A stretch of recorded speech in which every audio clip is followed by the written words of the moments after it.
사람 이름들이 많이 나오기 때문에 좀 읽기 힘들지만 그래도 주님 앞에서 주님께서 우리에게 주시는 말씀이니까 주님 앞에서 주님의 마음을 느끼고자 하면서 읽도록 같이 봉독하도록 하겠습니다. 저와 여러분이 한 절씩 교독하시겠습니다. 내가 갱그레아 교회 일꾼으로 있는 우리 자매 베베를 너희에게 추천하노니 너희는 주 안에서 성도들의 합당한 예절로 그를 영접하고 무엇이든지 그에게 소용되는 바를 도와줄지니 이는 그가 여러 사람과 나의 보호자가 되었음이라. 너희는 그리스도 예수 안에서 나의 동역자들인 브리스가와 아굴라에게 문안하라. 그들은 내 목숨을 위하여 자기들의 목까지도 내놓았나니 나뿐 아니라 이방인의 모든 교회도 그들에게 감사하느니라. 또 저희 집에 있는 교회에도 문안하라. 내가 사랑하는 에베네도에게 문안하라. 그는 아시아에서 그리스도께 처음 맺은 열매니라. 너희를 위하여 많이 수고한 마리아에게 문안하라. 내 친척이요 나와 함께 갇혔던 안드로니구와 유니아에게 문안하라. 그들은 사도들에게 존중이 여겨지고 또한 나보다 먼저 그리스도 안에 있는 자라. 또 주 안에서 내 사랑하는 암블리아에게 문안하라. 그리스도 안에서 우리의 동역자인 우르바누와 나의 사랑하는 스다구에게 문안하라. 그리스도 안에서 인정함을 받은 아벨레에게 문안하라. 아리스토블로의 권속에게 문안하라. 내 친척 헤로디에게 문안하라. 나게수의 가족 중 주 안에 있는 자들에게 문안하라. 주 안에서 수고한 두루베나와 두루보사에게 문안하라. 주 안에서 많이 수고하고 사랑하는 버시에게 문안하라. 주 안에서 택하심을 입은 누포와 그의 어머니에게 문안하라. 그의 어머니는 곧 내 어머니니라. 아순 그리스도와 블레곤과 허메와 바드로바와 허마와 및 그들과 함께는 형제들에게 문안하라. 빌롤로고와 율리아와 또 네레오와 그의 자매와 올름바와 그들과 함께 있는 모든 성도에게 문안하라. 너희가 거룩하게 입맞춤으로 서로 문안하라. 그리스도의 모든 교회가 다 너희에게 문안하느니라. 아멘. 앉으시겠습니다. 네, 우리 드디어 로마서 이제 마지막 장이죠. 16장. 이제 한 번 남겨두고 있는데 사실은 로마서 말씀을 통해서 가장 은혜 받는 사람이 누굴 것 같으세요? 네, 말씀을 전하는 저입니다. 저는 말씀을 전하기 위해서 여러분들보다 훨씬 더 많이 읽고 또 깊이 묵상할 거 아닙니까? 여러 가지 자료도 찾아보고 그러다 보니까 가장 크게 제가 은혜를 받았어요. 저는 로마서 잘 알고 있다고 생각을 했거든요. 우리 새벽교대에서도 계속 로마서 말씀을 4번씩이나 전했는데 근데 이번에 대예배를 통해서 말씀을 묵상하면서 와 완전히 새로운 거예요. 완전히 그렇구나 그런 생각을 했어요. 복음이 이거구나. 구원이 이거구나. 하나님이 우리에게 이런 삶을 살아가길 원하시는 거구나. 이걸 깨닫게 되니까 너무너무 은혜가 되는 거예요. 나중에 여러분이 혹시 어떤 그 영혼들을 섬기는 그런 사람으로 세워진다고 한다면 아마 여러분들도 그렇게 은혜를 받게 될 거예요. 사람들을 섬길 때 제가 은혜를 받거든요. 섬길 때 수동적으로 섬김을 받는 수동적이고 피동적인 위치에 있으면은 그 은혜, 제가 받는 은혜의 절반도 못 받으실 거예요. 아마 절반 받으실라나 그렇게 됩니다. 근데 제가 섬기는 위치에 있다 보니까 이제 다른 분들 설교도 다 들어봤는데 특히 옥하는 목사님 설교부터 시작해서 쭉 들어봤는데 그때 옥하는 목사님이 이런 마음으로 설교하셨겠구나 이런 생각이 들더라고요. 옥하는 목사님의 마음도 느껴지고 그때 우리는 왜 그걸 몰랐을까? 그때 제가 들었거든요. 1992년도에 노마서 강해 설교하실 때 제가 들었는데 하나도 마음속에 없는 거예요. 제가 좋아하는 선교단체인데 가장 믿을만한 어떻게 보면은 그런 선교단체죠. 대학교에서. 그래서 그 IBP에서 이렇게 책을 냈고 저 형제 읽어주는 형제도 IBP 형제예요. 어떤 그 익숙한 이름들이 나오죠. 아굴라와 브리스가 우리 그 3절에서 나왔잖아요. 브리스가와 아굴라도 나오고 아까 또 어디 뭐 누구도 나오냐면 유니아도 나오죠. 우리 그 그 7절에 나와 있는데 유니아도 나오고 뭐 글레멘드 여기서는 안 나오는데 글레멘드 많이 어떤 성경에 나오는 이름이에요. 글레멘드도 나오고 뭐 우리 이 지금 16장에서 나오는 여러 이름들이 많이 나오죠.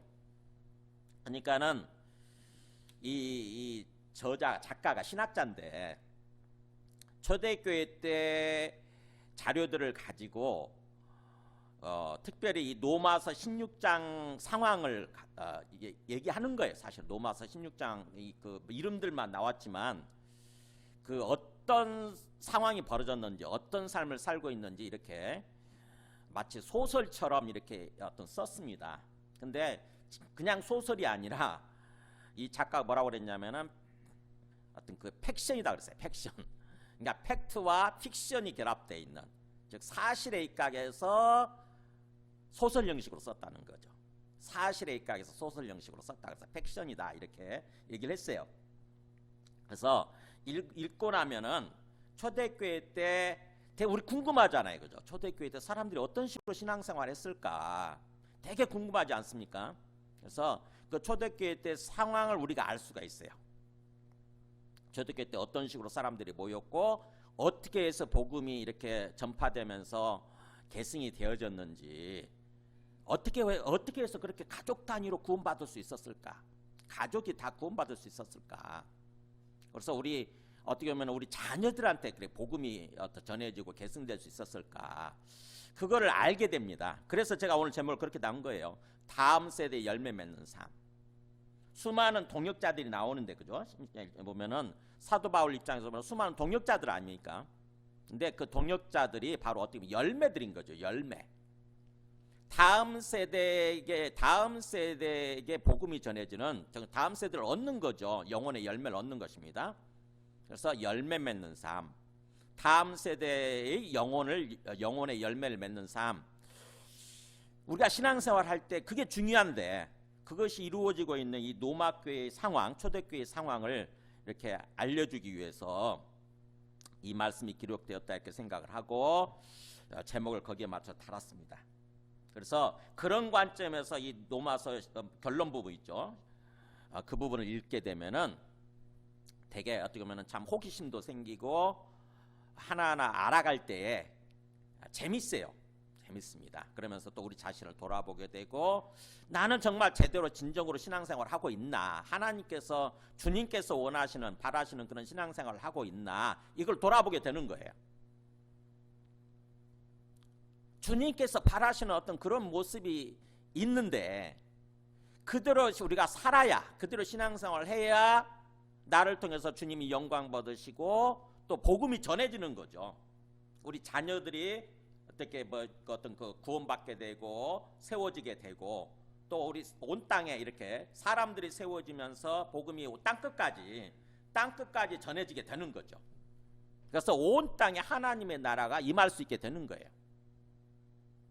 근데 우리는 대충 그러려니 하고 그런 식으로 예수 믿지 않습니까? 그런 식으로 예수 믿고 신앙생활 하다 보니까 어느 순간에 복음이 전해지지 않죠, 그죠? 심각하게 복음이 끊어지는 거죠. 우리 특히 자녀들한테 복음이 전해지지 않아요. 그래서 우리는 그것 때문에 뭔가 굉장히 힘들고 마음이 힘들고 어디서부터 어떤 그 해답을 찾아야 될지 모르고 그러지 않습니까?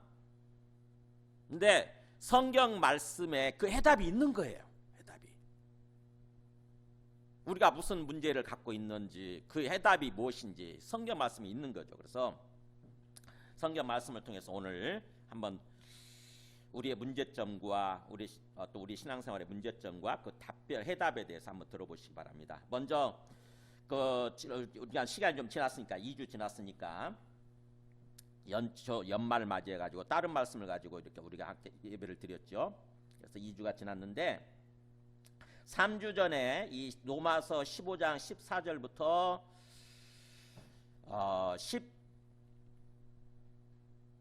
21절까지 15장 14절부터 21절까지 첫 번째 말씀이 뭐였냐면, 우리는 다 복음의 제사장들이다. 하나님 복음의 제사장들이다, 이런 말을 했죠. 그죠? 우리는 다 하나님 복음의 제사장들. 그러니까 복음을 가지고 영혼들과 하나님과 영혼 사이죠. 하나님과 사람들 사이, 죄인들 사이 그 어떤 중간 역할을 해줘야 되는 그런 제사장들이다. 이게 우리 자신이, 우리 제사장들이다. 그러니까 영혼들, 죄인들을 하나님께로 뭐예요? 인도하고 그래서 하나님과 화해하게 만들어야 되는 거죠. 중매쟁이들인 거고 우리가 중매쟁이 어떤 제사장들인 거죠. 중간 역할을 해야 되는 제사장들. 그런 주제로 말씀을 해주셨고 그 다음에 22절부터 33절까지 넘어서 15장 22절부터 33절까지는 뭐였냐면은 온 땅 하나님 나라 비전에 동참하라 이게 하나님 나라 비전. 온 땅에 하나님 나라가 임하게 돼 있는데 하나님은 그것을 위해서 지금 일하고 계시는데 그 온 땅에 하나님 나라가 임하는 그 비전에 우리 모두도 함께 동참하라. 특별히 사도 바울이 노마교회한테 그 얘기를 했죠. 그죠? 노마교회 성도들한테 너희들만 믿고 너희들끼리만 신앙생활 하지 말고 온 땅에 하나님 나라가 임하는 그런 어떤 그 꿈을 위해서 비전을 위해서 거기에 동참하라 라고 강력하게 권면하는 그런 말씀을 해주셨죠. 그러면서 이제 오늘 말씀은 그렇게 하나님 나라의 비전에 동참하고 있는 사람들 어떻게 보면 사도 바울 입장에서 보면 어떤 그 귀한 동역자들이죠. 하나님 나라의 동역자들 그들을 소개하는 것입니다. 오늘 말씀은 1절에서 16절까지 한 26명, 7명이 나오죠. 이렇게 27, 8명, 6, 7명 이렇게 나오죠. 하나님 나라 귀한 동역자들이 나옵니다. 먼저 1절에 보면 누구 나옵니까? 1절에서 2절까지 보면은 베베라는 사람이 나오죠. 베베. 이 사람은 내가 갱그레아 교회 일꾼으로 있는 우리 자매 베베를 너희에게 추천한다.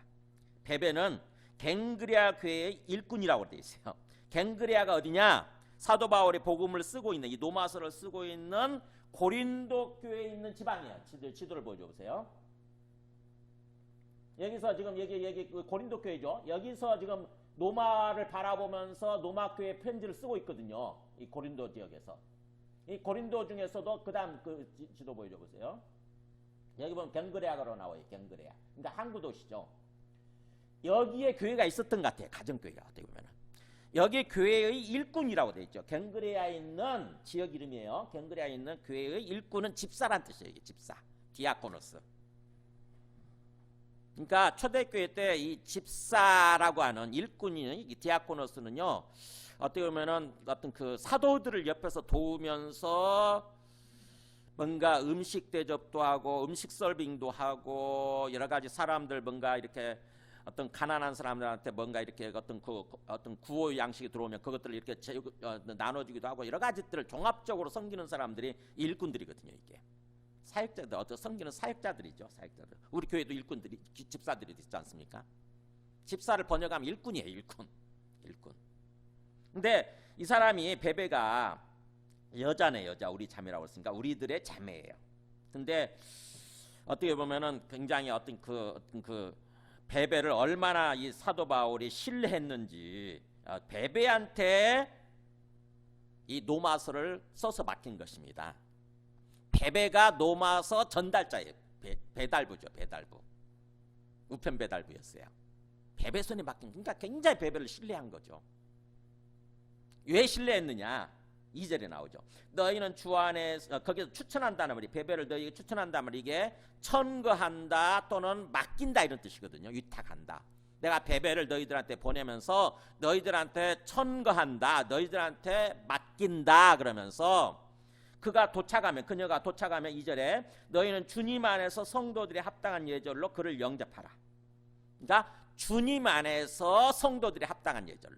뭐예요? 주님이 지금 우리의 주님 되시는 그분께서 하늘에서 보고 계시는 거죠. 우리는 그분의 품 안에 있거든요.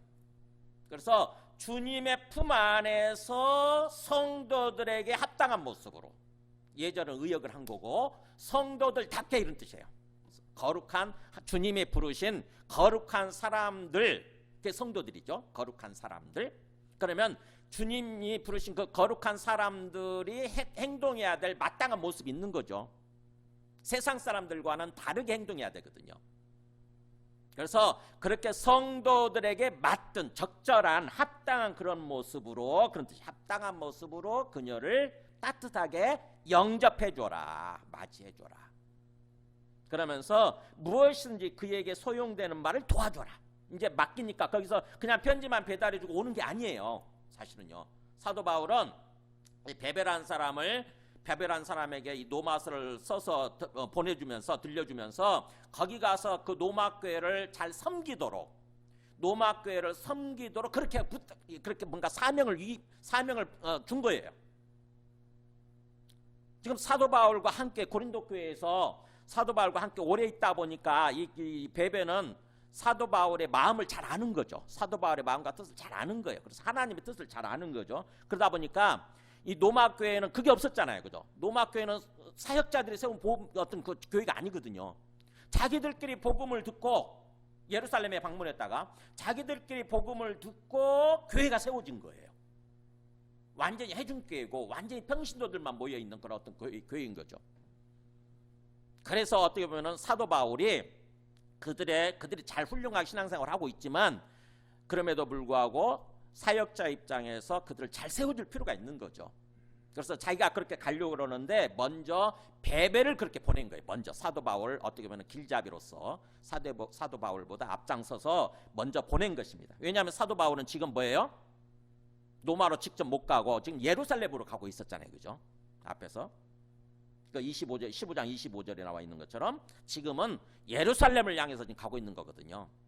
이방 교회에서 헌금해 준 것을 가지고 예루살렘 교회를 섬기기 위해서 예루살렘 교회 가난한 사람들 섬기기 위해서 지금 예루살렘으로 가고 있기 때문에 먼저 자기보다 앞장서서 베베를 보낸 것입니다. 그래서 베베가 가서 일종의 좀 다지도록 사도 바울의 어떤 뜻대로 이 교회를 섬기면서 그 교회를 다지도록 그렇게 섬기는 자로 사역자로 파송한 것입니다. 그러니까 거기 가서 그 베베가 머물러 있는 동안 무엇인지 그녀에게 소용되는 바, 그녀가 필요로 하는 바 이렇게 돼요. 그녀가 필요로 하는 바를 다 도와줘라. 그러니까 뭔가 교회를 섬기기 위해서 그녀가 필요로 하는 거 있다고 한다면은 당연히 잠자리 줘야 되고 잠자리 제공해 줘야 되고 먹을 거 줘야 되고 그러면서 또 교회를 섬기기 위해서 필요한 것들이 있을 거 아닙니까? 그것들을 다 도와줘라. 왜 그렇게 해야 되느냐? 이유가 나오죠. 이는 그가 여러 사람과 나의 보호자가 되었기 때문이다. 뭐예요? 심지어 이 베베라는 사람은 이 고린도 교회에 있을 때 어떤 삶을 살았냐면은 사도 바울뿐만 아니라 여러 사람들의 보호자, 후원자는 뜻이에요. 후원자 역할을 했다는 거죠. 이 경리아 교회에 있으면서 모든 필요한 것들을 공급해줘. 그러니까 그 사람이 공급해 준 거죠. 베베라는 사람이 후원자로 이렇게 세워져 있었던 거예요. 그러니까 당연히 이제 로마 교회에 가게 되면은 이제 사도 바울이 또 그것을 후원해 줘야 될 판인데 사도 바울 대신에 지금 사도 바울이 없으니까 직접 못 가니까 로마 교회 너희들이 그녀가 필요한 것들을 다 도와주는 일단 제공해 주는 그런 후원자가 되어라 이렇게 얘기를 지금 말씀하는 거죠. 너희들이 후원자가 되어라. 그녀가 여기서 후원자 역할을 했기 때문에 너희들이 이제 그녀의 후원자가 되어라 이런 뜻이에요. 그래서 이 베베에 대해서 그렇게 소개를 하면서 그 다음에 이제 3절에서 5절 그 앞에 부분까지는 누구 또 소개하냐면은 브리스가와 아굴라가 나옵니다. 보세요. 너희는 그리스도 예수 안에서 나의 동역자들인 브리스가와 아굴라에게 문안하라. 브리스가와 아굴라 부부 같죠, 그죠? 부부 같죠? 부부예요, 부부. 브리스길라와 아굴라. 원래 이름은 브리스길라인데 애칭이라고 그러잖아요. 이름이 길다 보면은 서양 사람들은 짧게 줄여서 부르잖아요. 그래서 브리스길라를 그냥 친근하게 애칭으로 뭐예요? 브리스가 이렇게 부르는 거죠. 지금 사도 바울은 애칭으로 지금 부르고 있습니다. 그만큼 친하게 여기고 가깝다는 거죠. 그죠? 사도 바울이 이 브리스길라에 대해서 굉장히 가깝게 여기는 거예요. 아주 친근하게. 그래서 브리스가와 그의 남편 아굴라라는 사람에게 문안하라. 그래서 문안하라는 말이 쭉 이제 3절부터 시작해가지고 누구에게 문안하라 막 하죠. 문안하라는 말이 무슨 말이에요? 쉽게 얘기하면 인사 전해달라 이런 뜻이에요. 인사 전해달라. 인사하라 이런 뜻이죠. 인사하라 뜻인데 인사를 전해달라. 내가 그들한테 정말 얼마나 내가 그들을 깊이 사랑하고 또 그 뭔가 항상 생각하고 있는지 그들에게 안부를 전해달라, 인사를 전해달라 이런 뜻입니다. 따뜻한 마음으로. 그래서 너희는 그리스도 예수 안에서 그리스도의 신 예수님 안에서 그렇게 돼 있네요. 우리의 구원자이신 예수님 안에서 나의 동역자들이다. 그 사람들은 동역자가 무슨 뜻입니까? 함께 일하는 사람들. 즉 다시 말하면 같은 레벨이란 뜻이에요. 사도 바울이 사도이기 때문에 그 사람들보다 높고 그런 게 아니라 뭐예요? 똑같이 하나님 앞에서 똑같은 위치에서 하나님께서 맡겨주신 일을 뭐예요? 서로 감당하는 그런 사람들이다. 이런 뜻이에요. 동역자. 처음 복음을 전하고 양육할 때는 도움을 받아야 되죠. 당연히. 그러나 좀 이렇게 뭔가 잘 세워지고 나면 같이 동역자가 되는 것입니다. 제가 여러분들한테 이렇게 복음을 전하고 말씀을 전하고 해서는 할 때는 여러분들이 나의 도움을 받지만, 그러나 여러분들이 잘 세워지고 나면 여러분과 저는 같은 동역자가 되는 거예요. 하나님의 복음을 위해서, 하나님의 나라를 위해서 함께 섬기는 동역자가 되는 것입니다. 그 의식을 갖는 게 여러분 굉장히 중요해요. 목사님이니까 나보다 높을 거다, 그렇게 생각하면 안 돼요. 같은 동역자, 하나님과 함께 일하는 동역자죠. 어떻게 보면 고린도교에서 나중에 얘기를 하죠. 고린도전서에서 노마서 지금 하고 있으니까 한 장, 두 장만 더 보면 안 해. 거기 고린도전서 3장 9절에 보면 나오죠. 거기 나오죠. 우리는 하나님의 동역자들이란 말 나오죠. 우리는 하나님의 동역자들이고 너희는 하나님의 밭이요 하나님의 집이니라. 그러니까 세워지고 나면 우리는 다 하나님의 동역자가 되는 거예요. 하나님과 함께 일하는 동역자가 되는 거예요. 하나님 우리한테 그걸 원하세요. 우리가 어린아이들 자식을 키울 때 그렇잖아요. 어릴 때는 부모가 다 그 먹을 거 제공하고 하면서 키우지만 애가 성인이 되고 나면 어떻게 되죠? 자식 성인이 되고 나면 같이 부모하고 같이 일하잖아요. 그죠? 같이 일하잖아요. 부모님과. 그게 동역자예요. 그러니까 우리 모두는 어떻게 보면은 하나님과 함께 일하는 그런 동역자들을 궁극적으로 세워줘야 되는 거죠. 근데 지금 브리스가와 아굴라는 사도 바울 입장에서 나의 동역자다, 나의 정말 귀한 사랑하는 동역자다 이렇게 얘기하는 거죠. 그러면서 4절에 그들은 내 목숨을 위해서 자기들의 목까지도 내놓았다. 와, 그 사람들이 어떤 사람들이냐? 내 목숨을 위해서, 내 생명을 위해서는 자기들의 목까지도 내놓았다. 뭔 말이에요? 아마 고린도 교회에서 큰 어떤 그 소란이 일어났었잖아요. 사도행전의 18장에서 나오죠. 사도행전 18장에 보면은 고린도 교회에서 사도 바울이 죽을 뻔했어요. 유대인들이죠. 항상 유대인들이 그때 당시 초대교회 때 유대인들이 되게 문제였거든요. 그리스도인들이 가서 복음을 전하면 유대인들이 그걸 참지 못하는 거예요.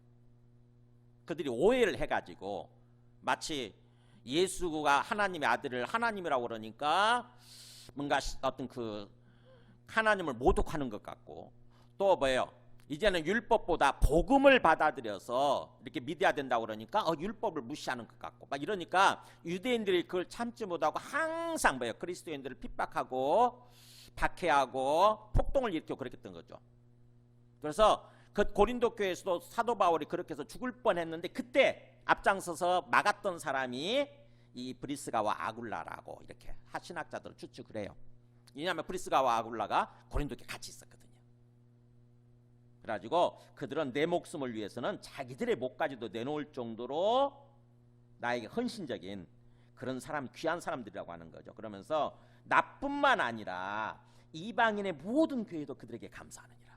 그러니까 이 브리스가 아굴라는요 사도 바울만 그렇게 섬긴 것이 아니고 다른 모든 사람들을 향해서도 그렇게 섬겼다고 하는 것입니다. 그러다 보니까 사도 바울 자신도 이 두 사람 보면 너무너무 감사해서 또 기뻐서 이렇게 생기는 그렇게 여기는 거고 감사하는 거고, 그러면서 모든 교회들도 또 다른 사람들도 다 그렇게 이 두 사람을 향해서는 항상 감사하고 있다고 하는 거죠.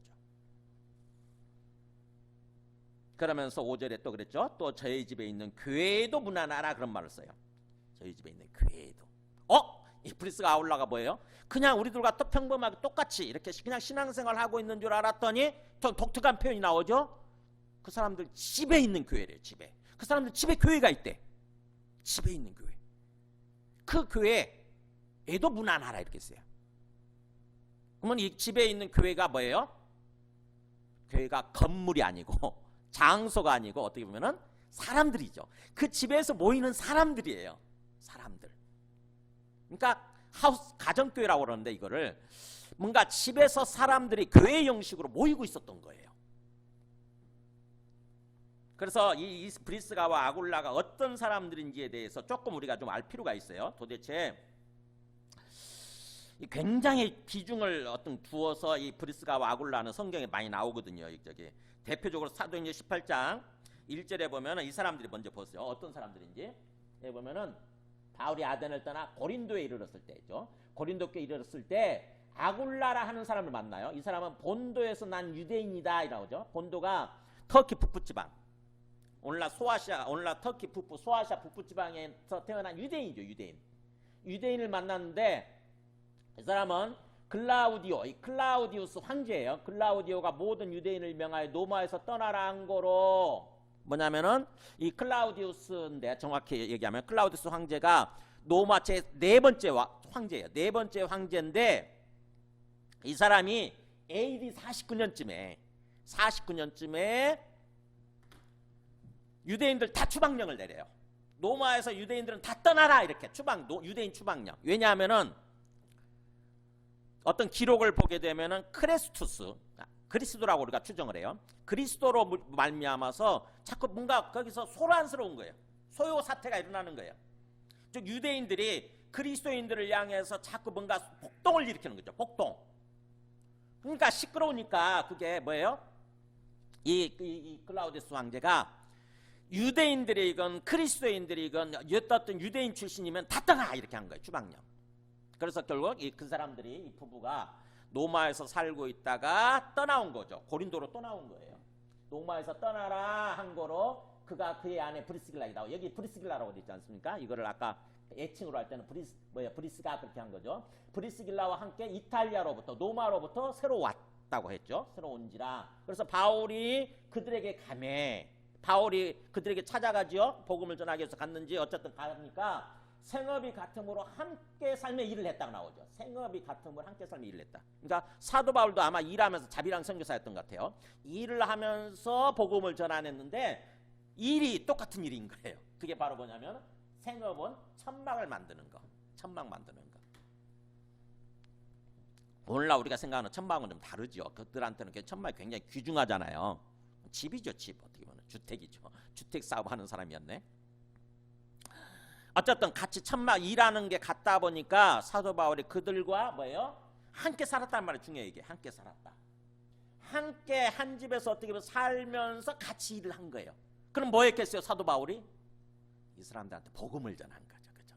복음을 전해가지고 이 사람들이 구원을 받게 되고 구원받을 뿐만 아니라 어떻게 됐습니까? 설렘이 눈 뜨고 있어. 복음을 전할 뿐만 아니라 이 사람들이 뭐예요? 예수 그리스도가 바로 이런 분이라고 한다면은 예수 그리스도를 전하는 삶을 살아야 되겠다라고 해가지고 사도 바울이 어떤 가정에서 함께 살면서 복음을 전했던 거 아닙니까? 거기서 그걸 배운 거예요. 이 사람들이. 가정에서 이렇게 함께 살면서 복음을 전하게 되면은 되겠다 해가지고 어떻게 보면 이 사람들이 거기서부터 시작해서 추측건데 그래서 하우스 처치 가정교회를 시작한 것입니다. 그래서 맨날 그 사람들 사는 것이 아니라 사실은 뭐예요? 일주일에 한 번씩 오라고 한 거죠. 일주일에 하루 해가지고 일주일에 한 번씩 그냥 오라고 그래서 그 사람이 어떻게 보면 같이 이제 주인이 음식을 만들어서 식사 이렇게 하게 만들고 서로 교제하면서 자연스럽게 복음을 전하는 그런 모습인 거죠. 그런 모습으로 살았다는 것입니다. 자, 이 사람들이 얼마나 충성된 사람이냐면은 사도행전 18장 18절 보면 나중에 이제 18장 뒷부분에 가서 이제 사도 바울이 고린도에서 이제 머물다가 형제들과 작별하고 배 타고 시리아 예루살렘에 있는 시리아 쪽으로 안디옥 교회에 있는 근방이죠. 출발했던 그 시리아로 떠나갔어요. 누가 따라가냐면 놀랍게도 브리스길라와 아굴라도 함께 가요. 와, 이사 가는 거죠. 뭐요? 사도 바울과 동행하는 거예요. 사도 바울을 따라서 이사 가는 거예요. 그만큼 사도 바울에게 헌신된 사람들이었던 거죠. 그래가지고는 그 사람들이 어디 와서 머물고 사냐면은 에베소죠. 에베소에 와서 그들을 거기 머물게 하고 사도 바울이 당신들은 에베소에서 머물면서 사세요 이렇게 한 거죠. 그래서 에베소에 머물면서 사는데 그 다음 말씀 보여줘 보세요.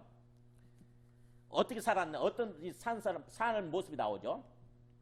알렉산드리아에서는 아볼로라 하는 유대인이 에베소에 이르니, 아볼로라는 사람이 또 새롭게 등장을 하죠. 아까는 아골라고 이건 아볼로예요.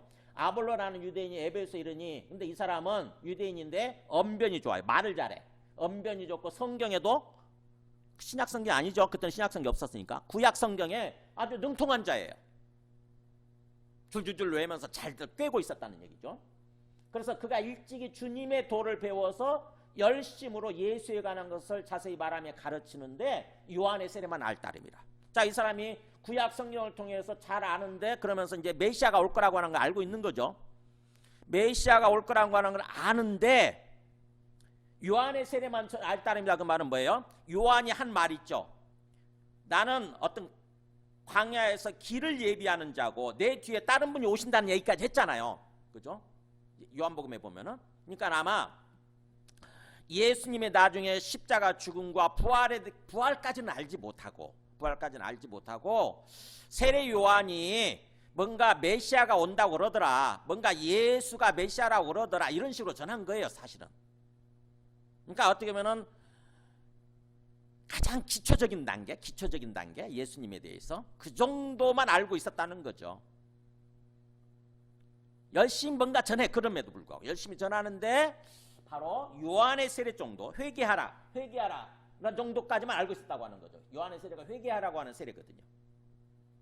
그래서 그거를 듣고 있죠. 이 프리스가 아굴라가. 그가 회당에서 담대히 말하기 시작하는, 회당에서 그렇게 확신 있게 뭔가 큰 소리로 말하기 시작하니까 브리스길라 아골라가 듣고 데려다가 그러잖아요. 듣고 데려다가 저 사람이 예수님을 열심히 전하는데 예수님에 대해서 완전히 알고 있지는 않구나.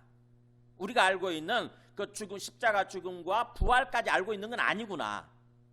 그래서 그들을 데려다가 하나님의 도를 더 정확하게 풀어 이르더라 그러잖아요. 더 정확하게, 더 온전하게 전한 거예요. 그랬더니 뭐야? 아볼로라는 사람이 확실하게 알게 되겠죠. 예수가 십자가에 죽으시고 부활하셔서 확실하구나. 확실하게 이분이 그리스도이시구나. 이제 알게 되겠죠. 그 다음에 보세요. 그래서 이제 아볼로가 어디로 가려고 그러냐면 이제부터 고린도로 가려고 그러는 거야. 아가였지만 고린도로 건너가고자 하는 거예요. 거기 가서 내가 복음을 전할게요. 확실하게. 그랬더니 형제들이 그를 격려하면서 제자들에게 편지를 써서 뭐라고 하냐면 영접해줘라. 아까 우리 베베를 영접해줘라 그런 것처럼 편지를 써서 아볼로가 가면은 영접해주라 그런 거예요. 그랬더니 그가 감의 은혜로 말미암아 믿은 자들에게 많은 유익을 줬다고 그랬죠. 그러니까 고린도 교회의 어떻게 보면은 2대 목사로 세워진 거예요. 2대 담임 목사로. 왜냐하면 고린도 교회는 사도 바울이 복음을 전해서 세웠기 때문에 1대 담임 목사는 사도 바울이었죠. 근데 아볼로가 감으로써 2대 담임 목사 세워졌는데 뭐예요? 이 사람이 이는 성경으로서 예수는 그리스도라고, 예수가 그리스도라고 증언하여 공중 앞에서 힘있게 유대인들의 말을 이기미르라. 그러니까 뭐 이 사람이 구약 성경 달달달 알고 있었는데 이 브리스길라와 아굴라를 통해서 예수님의 십자가 죽음과 부활까지 알게 되니까 확실하게 예수가 그리스도라고 하는 것을 확실하게 전하는 거예요. 그래가지고 유대인들과 모든 논쟁에서 이기는 것입니다. 유대인들. 그러니까 뭐예요? 이 브리스길라와 아굴라가 뭐예요? 굉장히 어떻게 보면 아볼로라는 사람을 세울 정도로 담임 목사, 고린도교회 제2대 담임 목사를 세울 정도로 굉장히 훌륭한 사람이라고 하는 거죠. 이거를 지금 얘기하고 있는 것입니다. 그러니까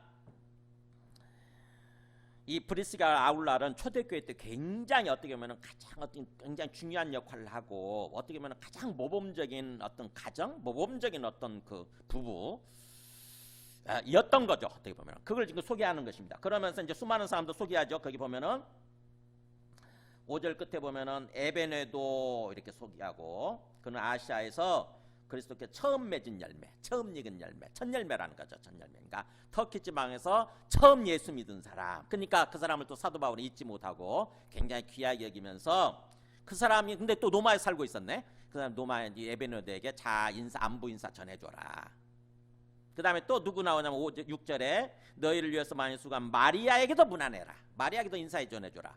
뭐예요? 너희를 위해서 많이 수고했다고 그랬죠. 많이 수고해. 땀 흘려 수고했다는 뜻이에요. 이게 땀 흘리면서 정도가 아주 굉장히 피곤하고 지칠 정도로 많이 수고한 섬겨준 마리아. 그리고 뭐 7절에 여러 사람 나오죠. 또 7절에는 내 친척이면서 나와 함께 감옥에 갇혀 있었던, 그러니까 감옥의 동역자네. 나와 함께 감옥에 갇혔었던 안드로니고와 유니오. 안드로니고와 유니아, 이들도 부부겠죠. 안드로니고와 유니아에게 또 문안해줘라. 그들은 사도들에게 존중이 여겨지고 또한 나보다 먼저 그리스도 안에 있는 자다. 뭐예요?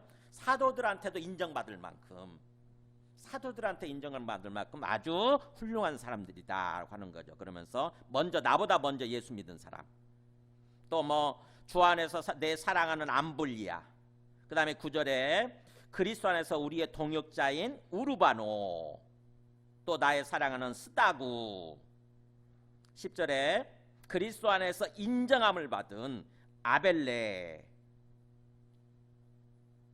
또 11절에 또 10절에 아리스다블로 권속들, 그 다음에 11절에 내 친척인 헤로디온, 이 헤로드 왕의 자손들이라고 그래요. 헤로드 왕의 친척들.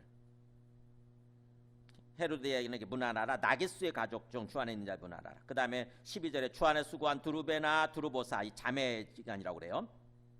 두루베나 두루보사 문안하라. 주 안에서 많이 수고하고 사랑하는 버시에게 문안하라. 또 13절에 보면 주 안에서 택하심을 받은 누포와 그의 어머니에게 문안하라. 그의 어머니는 곧 내 어머니니라. 자, 누포라는 사람이 어디 나오냐면요, 누포라는 사람이 마가복음 15장 21절에 보면 이 사람 나와요. 보세요. 예수님이 십자가에 못 박히기 위해서 십자가를 짊어지고 가다가 뭐요? 많이 피를 흘리셨기 때문에 몸이 힘이 없으니까 쓰러지시잖아요. 그럼 그 십자가를 누구한테, 옆에 있는 사람한테 짊어지게 만든 거죠. 로마 군인들이. 그게 누구냐면 시몬이라는 사람이에요. 시몬. 구레네 출신의, 아프리카 구레네 출신의 시몬이라는 사람이 시골로부터 와가지고 애꿎게 그 옆을 지나가다가 뭐예요? 야, 네가 십자가 짊어져 하는 바람에 시몬이라는 사람이 얼떨결에 그 예수님의 십자가를 짊어지고 갔던 사람. 그런데 놀랍게도 그 사람들이 그 가족들이 다 구원받은 거예요. 아마 그 모든 과정을 지켜본 걸 통해서 시몬이라는 사람이 예수를 믿게 됐겠죠. 그죠? 시몬이라는 사람이 예수를 믿게 되니까 온 가족한테 복음이 전해져 가지고 그 사랑하는 자녀들, 여기 두 아들들 나오죠. 알렉산더, 누포. 이들도 예수 믿게 된 거예요. 근데 누포라는 사람이 여기 나오는 거죠. 언제, 어떻게 해서 이 사도 바울은 누포라는 사람을 알게 됐을까요? 우리가 추측건데 사도행전 13장에 보면은 진짜가 추측할 수 있는 게 나와요. 사도행전 13장 1절에 보면은, 여기 보면은 안디옥 교회에서 그 사도 바울이 파송되잖아요. 그 안디옥 교회에 섬기는 사람들로 있었는데, 선지자들, 교사들이 있는데, 거기 보면 바나바, 니게르라는 시몬이 여기 나와요. 니게르라는 시몬. 니게르가 이게 어떤 니그로, 흑인이라는 뜻이거든요. 흑인 출신의 시몬이라는 사람이 나온다고 하는 거죠.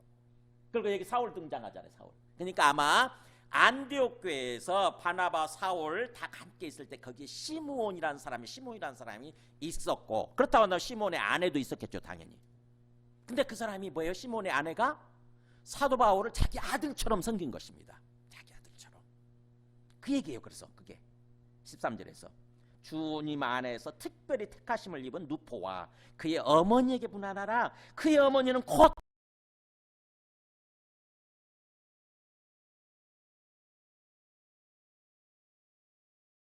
등장을 하죠. 이 사람들을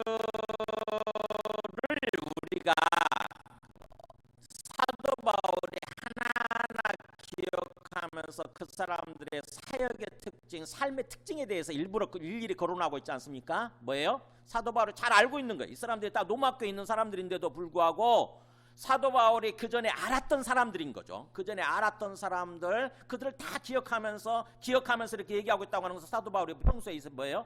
이 사람들 놓고 기도한 거죠. 계속 기도하면서 그랬던 사람들인 거예요. 그러면서 이 사람들이 가장 대표적인 삶의 모습이 바로 뭐예요?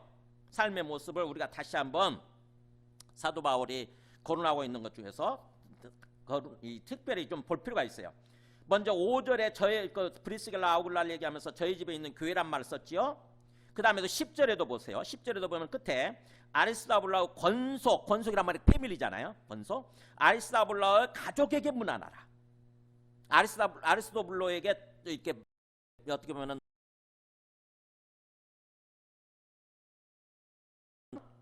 14절 끝에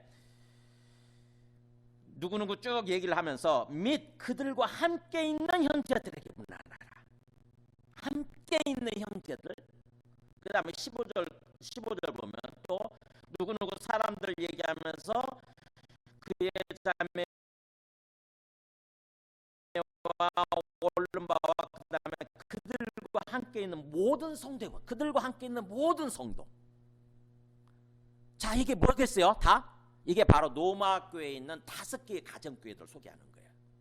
노마교회는 5개의 가정교회로 이루어져 있었다고 하는 것입니다. 5개의 가정, 즉 가정에서 모인 거예요. 가정에서.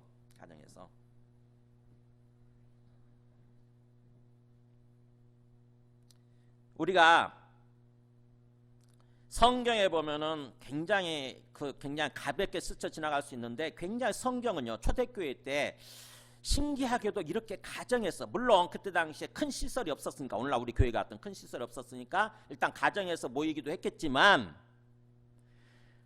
놀랍게도요 이 가정이라고 해서 가정에서 모이는 것에 대해서 하나님은 사실은 굉장히 비중을 두고 성경에서 말씀을 하고 있습니다.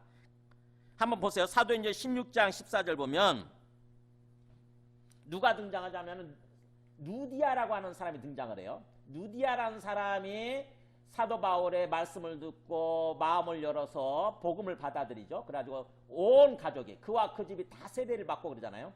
그와 그 집이 다 세례를 받고 이 사도 바울에게 청하기를, 뭐냐면 만일 나를 줄 믿는 자로 알거든 내 집에 들어와서 유하라, 머물러라, 이렇게 요청을 하죠. 그래서 거기서 사도 바울이 머물러요. 누디아의 집에서.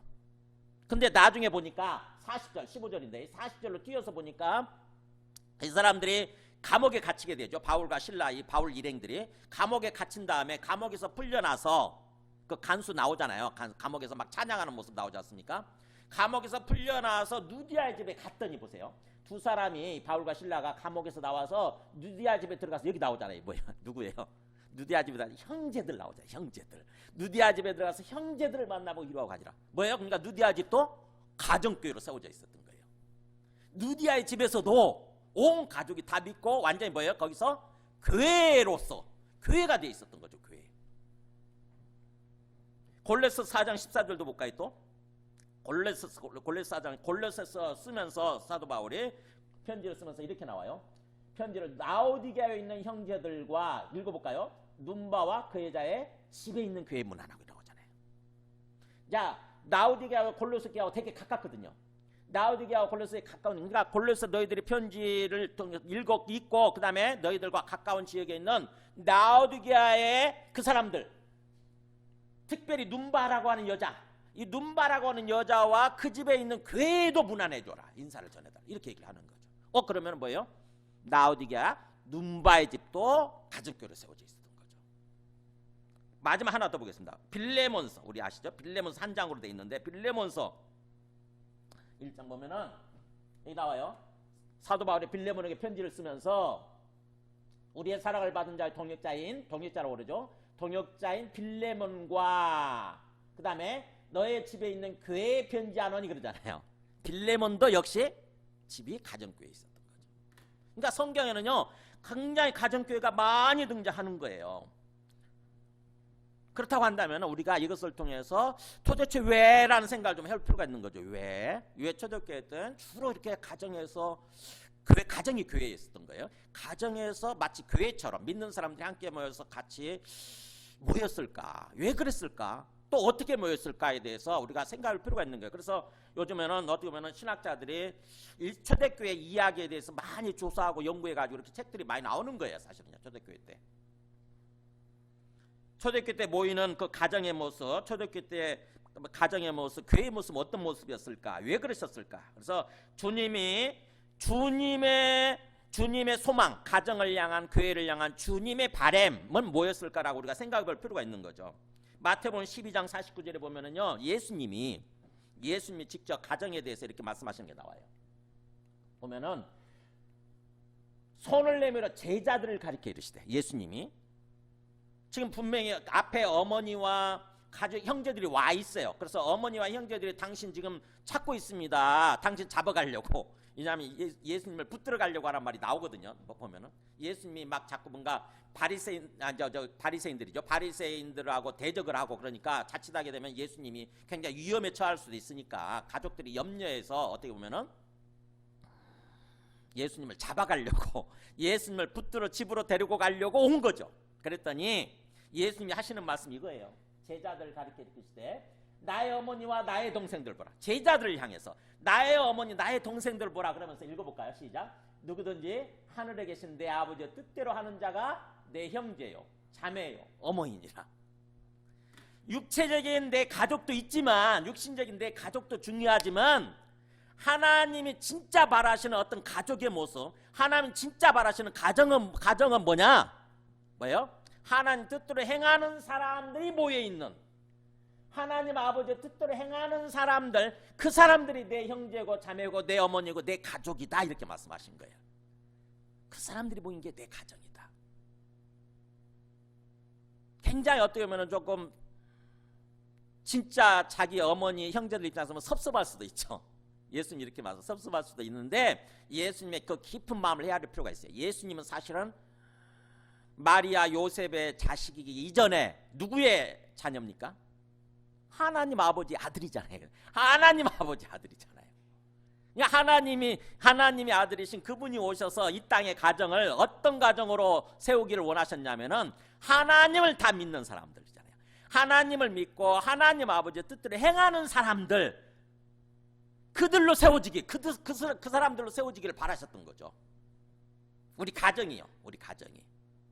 우리 모든 가족들이 진짜 하나님 아버지를 믿고 살아계신 하나님을 믿고 하나님의 자녀들로 세워지기를 바라셨던 거죠. 그런 가정의 모습으로. 그래서 어떻게 보면은 가정을 향한, 교회를 향한 하나님의 어떤 깊은 뜻에 대해서 우리가 깊이 생각해 볼 필요가 있어요. 초대교회 때 그래서 사람들이 예수 믿고 구원받아가지고 어떻게 모였냐면 사도행전 우리 2장이 나오잖아요. 사도행전 2장 46절에 보면은 굉장히 많이 우리가 알고 있는 말씀이니까 잘 보세요. 잘 읽어볼까요? 날마다 마음을 같이하여 성전에 모이기를 힘쓰고 또 집에서 떡을 떼며 기쁨과 순전한 마음으로 음식을 먹고. 자, 초대교회 때 어떻게 모였어요? 네, 성전에서 모였고 또 한 번은 뭐예요? 집에서 모였는데, 집에서 가정이죠. 집에서 뭐 어떻게 모였냐면 떡을 떼며, 아마 성찬식일 거예요. 떡을 떼며 또 기쁨과 순전한 마음으로 여기 음식 먹고. 이건 애찬식이죠. 같이 모여서 음식 먹고 교제한 거예요. 그러니까 뭐예요? 가정에서도 모이고 그 다음에 또 그 사람들이 함께 연합해가지고 성전에서도 모이고 이런 식으로 모였었다고 하는 거죠. 여기서 나온 게, 이런 거에서 나온 게 일종의 어떤 순복음교회 같으면은 구역 모임이라는 게 있잖아요. 구역 모임, 그죠? 대성전이라고 그러죠. 그것을 대성전, 대예배당에서 이렇게 다 모이고 주일날 모이고, 그 다음에 평소 때는 평일날은 집에서 구역 모임을 하잖아요. 우리 서초동 사랑교회 같으면 뭐가 있죠? 우리 교회 같으면은 다락방이라는 게 있지 않습니까? 다락방, 그죠? 다락방으로 모이고 그 다음에 또 주일날 예배당에서 또 예배드리고 다 함께 모여서. 그러면 이 다락방하고 또 다락방이나 구역 모임하고 가정교회하고 어떻게 차이가 있을까요? 그게 그거 아닌가? 어떻게 차이가 있을까요? 네, 본질적으로 차이가 있더라고. 차차 제가 생각해 보니까. 먼저 뭐예요? 우리 구역 모임이나 다락방은 그냥 우리들끼리 모이잖아요. 그죠? 목사님들이 배정해준 그런 인원들끼리, 순원들끼리 모이지 않습니까? 가족이 모이는 게 아니에요.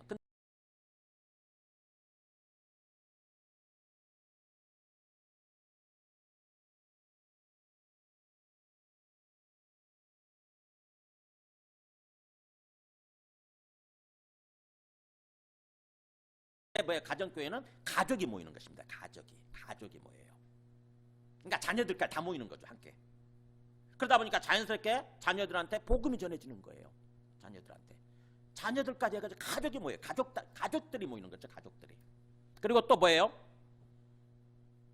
성전이나 이런 교회 예배당이나 이런 데서 모일 수도 있는데, 그 사람들은 뭐예요? 가정교회는 가정에서 모입니다. 가정에서 모인다고 하는 것은 뭐예요? 네, 음식을 먹게 되는데 집주인이 음식을 만들어서 제공을 하죠. 음식을 만들어서 섬기는 거예요. 그렇게 되면 어떻게 되죠? 정말 집주인은 뭐예요? 굉장히 힘들지만 완전히 사랑을 베풀어 주는 거 아닙니까? 그잖아요. 사랑이 없으면 못하거든요. 그게 정말 내가 음식을 다 시장 봐가지고 음식을 만들어서 음식을 제공할 정도 되면 엄청나게 내가 뭔가 희생하고 헌신하는 거예요.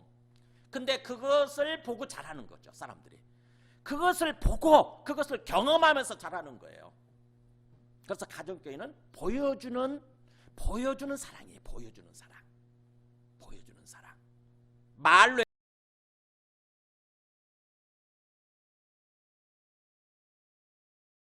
이웃사랑이라고 그랬는데 우리가 예수 믿고 구원받으면 하나님 사랑하는 삶, 이웃 사랑하는 삶을 살아야 되는데 그게 자연스럽게 이루어지는 거죠.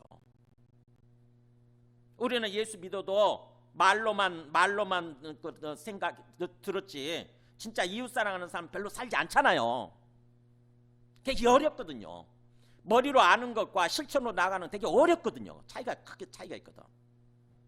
근데 가정에서 그것을 자연스럽게 사람들로부터 그걸 받고 어떤 뭔가 그걸 보면서 이렇게 자라게 되면 영적으로 성장이 이루어지게 되면 자연스럽게 나도 그런 삶을 살아가는 사람으로 세워지게 되는 거죠.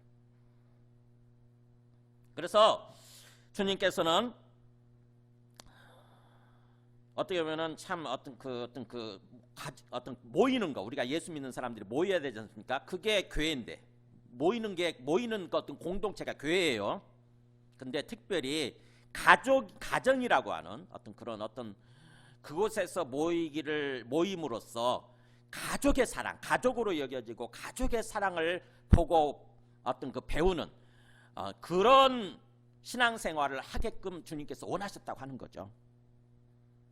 저는 이걸 깊이 생각하게 됐어요. 다시 한번. 제가 2011년에 벌써 한 10년 전이네요. 2012년 전이네. 제가 안식년을 맞이해가지고 미국에 갔던 적이 있는데 미국에 누가 소개를 해서 어느 장로님 집을 갔어요. 그랬더니 그분이 이 사람들하고 모이는 어떤 그 가정이 교회더라고요. 그 집이 교회더라고. 물론 다른 교회 정식 교회가 있으면서 자기 집에서 교회로 또 모이더라고. 그래서 처음에 어떻게 시작이 됐냐면은 미국에 갓 이민 온 사람들 있잖아요. 갓 이민 오니까 굉장히 어렵죠. 갓 이민 온 두세 가정을 이렇게 초청을 해가지고 식사를 대접했답니다. 그랬더니 사람들이 되게 좋아하더래요. 그래서 우리 그러면 이번 주 모이는 걸로 끝나지 말고 다음 주에도 또 모여서 식사할까요? 그래가지고 다음 주에도 모이고 그 다음 주에도 모이고 이런 식으로 계속 모였다는 거예요. 그러면서 자연스럽게 그들이 교회로 인도되어지고 그들이 예수를 믿게 되고 이렇게 됐다는 거예요. 그래가지고 제가 갔을 때 그게 8년이 됐는데 몇 명이 모이고 있었냐면 그 집에서 무려 230명이 모이는 거예요. 230명. 와, 웬만한 중형교회가 된 거예요. 230명 정도 모이는 그런 게 됐고 그 다음에 거기서 이제 어떤 다락방 순장이라고 할 수 있죠. 목자라고 그러는데 가정교회에서는 그 리더 섬기는 사람들만 무려 40명 정도 되더라고요. 40명 정도. 그러면 이 장로님은요 세탁업을 하시는 분이에요. 세탁소에 세탁소에 어떤 그 재료를 공급해 주시는 그런 사업을 하시는 분이신데 이분은요 어떻게 보면은 그런 어떤 자기 시간, 자기 어떤 그 힘을 에너지를 사업을 위해서 절반을 쓰고 또 뭐예요? 그 어떤 사람들을 섬기는 것을 위해서 교회를 섬기는 거, 가정교회 영혼들을 섬기는 걸 위해서 절반을 쓰고 이렇게 하더라고요. 제가 그걸 지켜보면서 제가 마침 가는 날이 그 리더들이 모이는 자리였어요. 목자들이 모이는 순장들이 모이는 그런 시간이었는데 신기한 거예요. 제가 보면서 이야 뭐 이런 게 있지 이런 생각을 했어요. 굉장히 신기한 거예요. 그냥 저는 서초동 사랑교회에서 다락방 순장님들 있잖아요. 다락방 순장님들 보고 또 제가 훈련시킨 집사님들, 권사님들 이렇게 보고 그런 생각을 했는데 근데 그들의 어떤 삶을 보면서 정말 훈련받은 대로 정말 제대로 성경답게 살지 않는 것을 보면서 제 마음속에 굉장히 좀 힘들고 갈등이 있었거든요.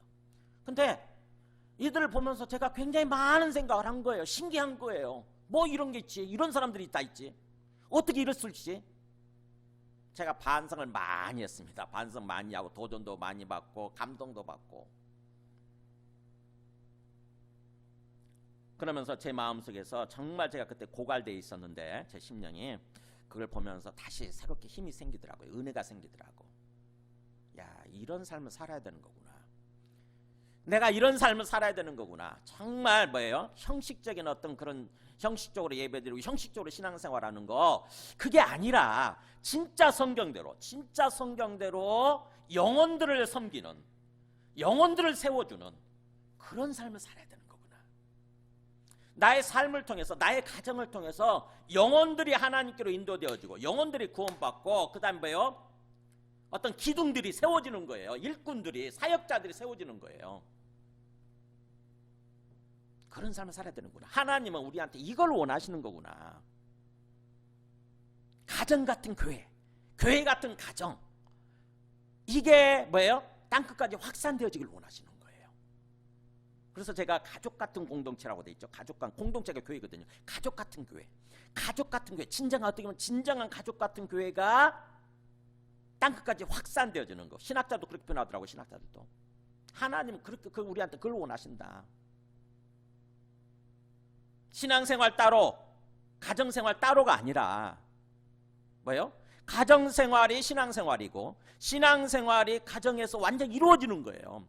그래서 가족 같은 교회, 교회 같은 가족이 진정 가족 같은 교회죠. 가족 공동체가, 가족교회 공동체가 땅끝까지 완전히 온 땅에 충만하게 되는 거, 그걸 주님께서 원하신다고 하는 거죠.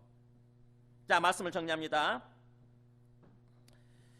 주님이 우리에게 가장 바라시는 어떤 삶이 있다고 한다면 어떤 삶이겠어요? 우리 인생의 가장 핵심가치, 우리 인생에서 가장 보람 있는 삶이 뭐겠어요? 가장 가치 있는 삶. 잠언 11장 30절에 자, 읽어볼까요? 의인의 열매는 생명나무라 지혜로운 자는 사람을 얻느니라. 사람 얻는 삶이에요. 사람이 영혼이에요. 영혼. 언어로 보면 영혼. 영혼을 얻는 삶. 열매잖아요. 열매. 내 삶의 열매, 내 신앙생활의 열매, 그잖아요. 하나님은 우리를 씨앗으로 여기셔가지고 씨앗을 심으셨어요. 근데 씨앗이 뭐예요?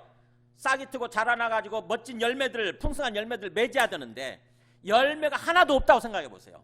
그러면 그 씨앗을 심으신 농부이신 하나님 입장에서 보면은 우리를 보면서 얼마나 마음이 아프시겠어요. 그잖아요. 얼마나 황당하시겠어요. 풍성하게 열매 맺을 거라고 씨앗을 열심히 뿌렸는데, 씨앗 심었는데 열매가 하나도 없다고 생각해 보세요. 우리는 열매 맺는 삶을 살아야 되는 거죠. 열매 맺는 삶. 그래서 그런 삶을 살았을 때 다니엘서에 보면 12장 3절에 그런 삶을 살 때 나중에 주님이 오셔서 최후 심판하실 거 아닙니까? 최후 심판할 때 어떻게 되냐면 보세요. 지혜 있는 자는 궁창의 빛과 같이 빛날 것이고, 같이 있습니다. 많은 사람을 옳은 대로 돌아오게 한 자는 별과 같이 영원토록 빛나리라 나오잖아요. 지혜 있는 자가 뭐예요? 아까 영혼을 위해서 산 사람들이죠. 여기 보면 많은 사람을 옳은 대로 돌아오게 한 자죠. 옳은 대가 뭐예요? 의에 돌아오게 한 자, 하나님께 돌아오게 한 자예요. 의인이 되게 한 자, 구원받게 하는 자죠. 구원으로 인도한 자는 궁창의 빛처럼, 저 하늘의 우주의 빛처럼, 그리고 뭐요? 별처럼 영원토록 빛나게 될 거다. 뭐예요? 이 상징 문학적인 표현인데 하나님이 우리를 계속 귀하게 여기시면서 영원토록, 그러니까 빛나는 그런 모습으로 세워주신다고 하는 거죠. 그래서 결국 이 땅에서 우리가 삶을 살면서 가장 초점 맞춰야 되는 것은 바로 영혼들 구원하는 삶, 영혼들을 하나님께 인도하는 삶이에요. 옳은 대로 돌아오게 하는 삶. 거기에 초점 맞추고 우리가 삶을 살아야 되는 거죠. 예수님이 제자들을 부르실 때, 사도들을 부르실 때도 마태복음 4장 19절 뭐라고 되어 있습니까? 파란색 읽고 봐요. 나를 따라오라, 내가 너희를 사람을 낚는 어부가 되게 하리라. 네. 잘 살고 있었잖아요. 이 사람들 어부로서 잘 살고 있었어요. 그죠? 어부로서 잘 살고 있었는데 예수님이 뭐라고 말씀하시는 거예요? 나를 따라와라 그러면서 뭐야? 이제는 내가 너희를 사람을 낚는 어부, 고기 낚는 어부가 아니라 사람 낚는 어부가 되게 해줄게, 이거예요. 그러니까 예수님 입장에서 가장 귀한 삶, 가장 가치 있는 삶은 뭐라는 것입니까? 사람 낚는 삶을 살아가는 거, 영혼을 낚는 삶을 살아가는 거, 영혼을 구원하는 삶을 살아가는 거라고 하는 거죠. 그렇다고 해서 모든 거 다 때려치고 직업 때려치고 하라는 얘기 아니에요. 전문 사역자가 되라는 얘기 아니에요. 우리가 일상의 삶을 열심히 살되 뭐예요? 궁극적으로 내 삶의 초점이 영혼 얻는데, 영혼의 열매를 얻는데 거기에 맞춰져야 된다고 하는 거죠. 마지막 말씀입니다. 요한복음 15장 8절에서 16절. 자, 8절만 같이 읽겠습니다. 너희가 과실을 많이 맺으면 내 아버지께서 영광을 받으실 것이요 너희가 내 제자가 되리라. 이 과실 뭡니까? 열매 아닙니까? 열매, 그죠? 너희가 열매를 많이 맺으면 하늘에 계신 내 아버지께서 영광 받으실 거다. 열매가 뭐 영혼의 열매잖아. 영혼의 열매.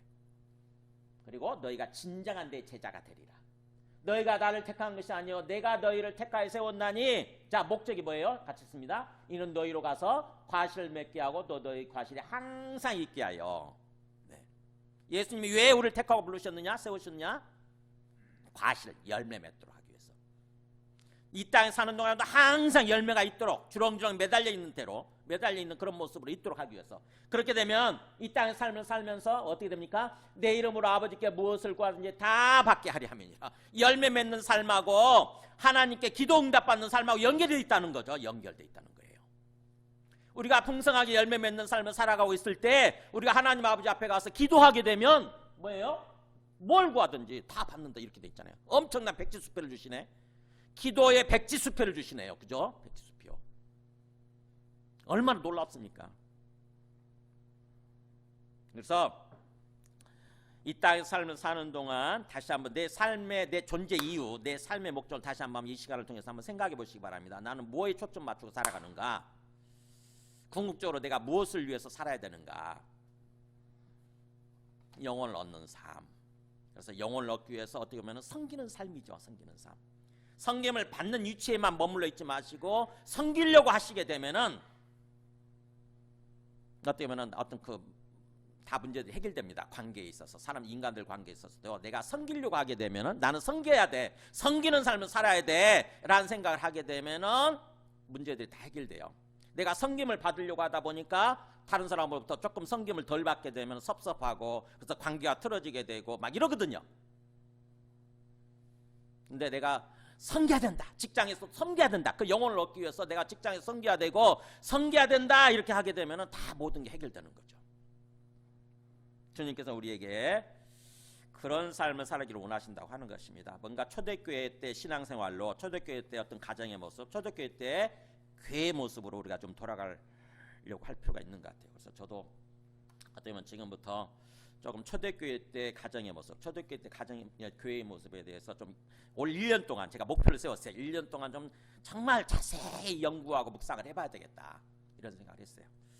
다 함께 우리 함께 찬송하고 기도하겠습니다. 찬송가 320장